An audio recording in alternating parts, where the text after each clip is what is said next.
Are you ready to spin your way to Chaos Emeralds in Sonic Dog?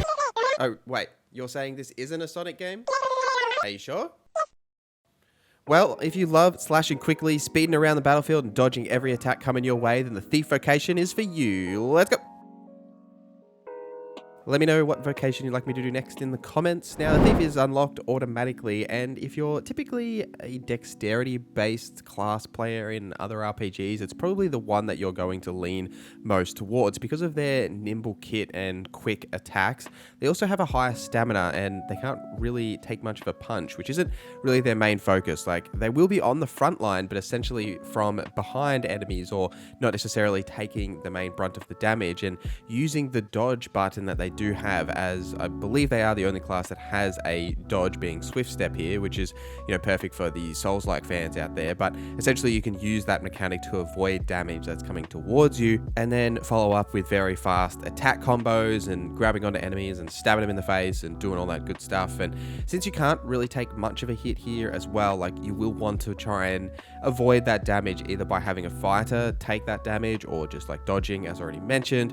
And then you've got other ways, like obviously if you're grabbing onto enemies as well, like if you're on their back, it's a lot harder for them to hit you, which can definitely help you avoid some of that damage. But it's just an important thing to think about here as the Thief, really, is that you'll be avoiding damage and dealing damage quickly back to enemies, and you can avoid it in different ways. And then also just worry about your stamina management here, as you will be spamming a lot of skills as a Thief, so you just want to make sure you are allowing that stamina time to regen, because there are some really amazing skills that the Thief does have.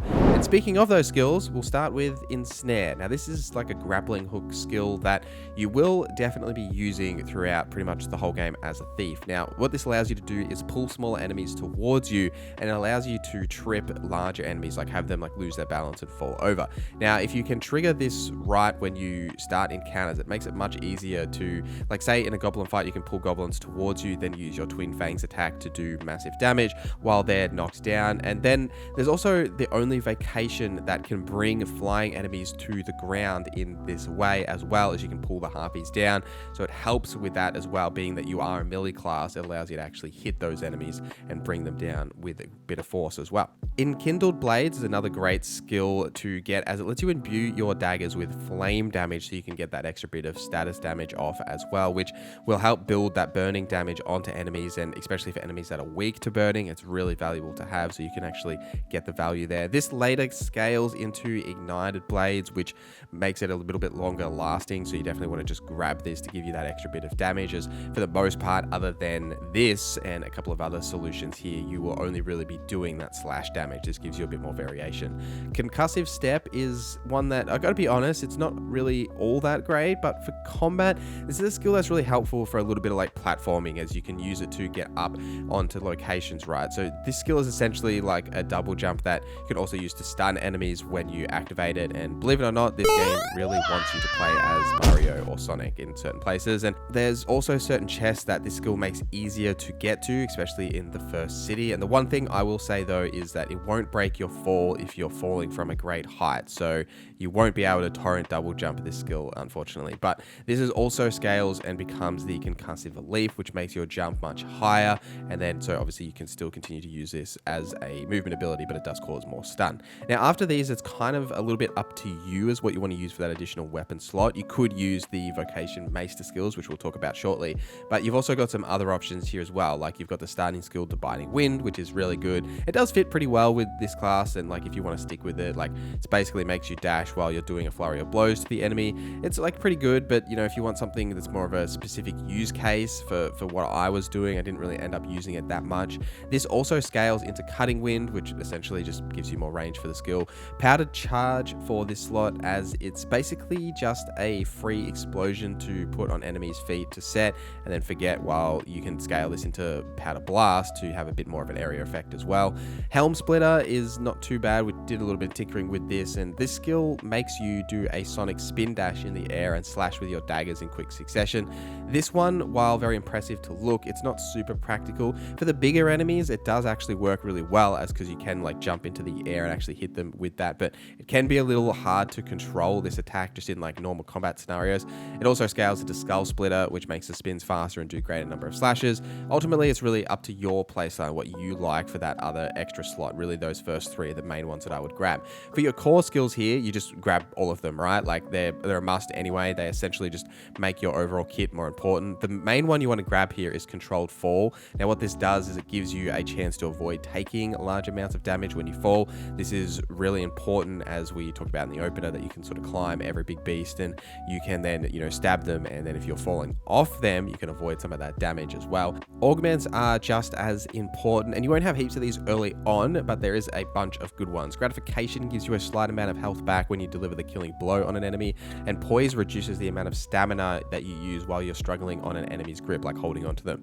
Now, you can use Augments from other vocations, which you should be doing because you can level them up and then equip them. One of the good ones here is like Mage's Exaltation to increase your stamina recovery speed, Fighter's Metal to increase your physical defense if you do take damage, or like Warrior's Vitality here as well to increase your maximum HP. Even the Archer's Endurance is good as well to give you more stamina too. The Vocation Maister for the Thief is located in the Nameless Village off to the northeast of Vernworth. He's at the top of the hill in the Old Noble Manor. If you want to talk to him, he'll give you the Legends Opus, which will teach you the Blades of Pyre skill. Now, this skill will ignite your daggers and cause an explosion, which affects enemies around you, but it also burns you too. Now, this is kind of a spoiler, so I'm going to be pretty vague here, but he's not the only Vocation Maister for this vocation. There is another one that is actually basically at the same location. You will just need to go down a certain ladder and follow through some trials. You'll find another Maister that will give you the Pilferer's Handbook, which will teach you the Formless Feint skill, which allows you to react in an accelerated rate, letting you avoid enemy attacks and get behind enemies much quicker. Really great skill to use. Also, side note, as you're leaving this area, if you go to the door on the left of the Thief Maister, there's a bunch of chests in that room with some pretty decent thief gear and materials for crafting. Speaking of that gear, wow, this transition worked so perfectly. So gear is obviously important. You'll be finding it in the world and buying it from vendors. The one thing you want to make sure you upgrade for the Thief is your daggers, because you are primarily a damage dealer. You're not necessarily going to be taking damage, so you want to make sure you're dealing as much damage as possible. You could probably wait until Vernworth before worrying too much about sinking too much gold into any of your armor or your gear, really, because you will find gear out in the world and you don't necessarily want to waste all that gold upgrading sort of the basic stuff that you do get. Now, once you do get to that Nameless Village, there is like that really good thief gear that I mentioned here. If you are wondering what you can sort of use or what I'm using here, you can use the Pent Layers for your weapons, which is found next to that Maister, as well as the Rampant Breaker for your chest, which is found in the Nameless Village shop, and also the Thief Gaiters, which is found in a chest there as well. And if you're looking at, say, like rings, which are also important, the Ring of Exaltation will give you a little bit of extra health. It's a pretty common ring. And then I also like the Ring of Vehemence here as well, so you can increase your likelihood of staggering and knocking down enemies, so then you can stab them in the face while they're on the ground. Now, Seeker tokens are something you'll come across throughout the game as well, and you'll get the Ring of Behemoth by handing in 5 Seeker tokens to a vocation shop. Actually, if you get 30 Seeker tokens, there is the Dowsing Spikes daggers as well, which you can grab, which is a unique dagger you can get from handing those in too. A couple of vocation tips for the Thief to finish us off here. You want to keep yourself roughly in lightweight here for the faster stamina regen and movement. So having sort of a pack mule pawn is really great for a Thief, so you can keep that lighter movement. The Thief is really good at climbing literally everything. You've got augments to buff that whole time, as well as to help you if you do fall off, and you can then focus on those weak points, right? You can climb those enemies, find those weak points, and then listen for that specific sound effect, as it is slightly different when you are hitting weak points, and then you'll be able to deal even more damage that way. You definitely want to have a mage in your party here as well to imbue your weapons with those various status effects, and you can obviously do it with the Enkindled Blades, but if you've got a mage, you can then switch that skill out for something else. If you want some help staying in that sort of light to average equipment load, go and watch my beginner's guide, as it does have all that information in there to help you guys out with that. But thank you for watching this video till the end. Thank you to our members for supporting the channel. My name is NorZZa, and I hope you have a great day.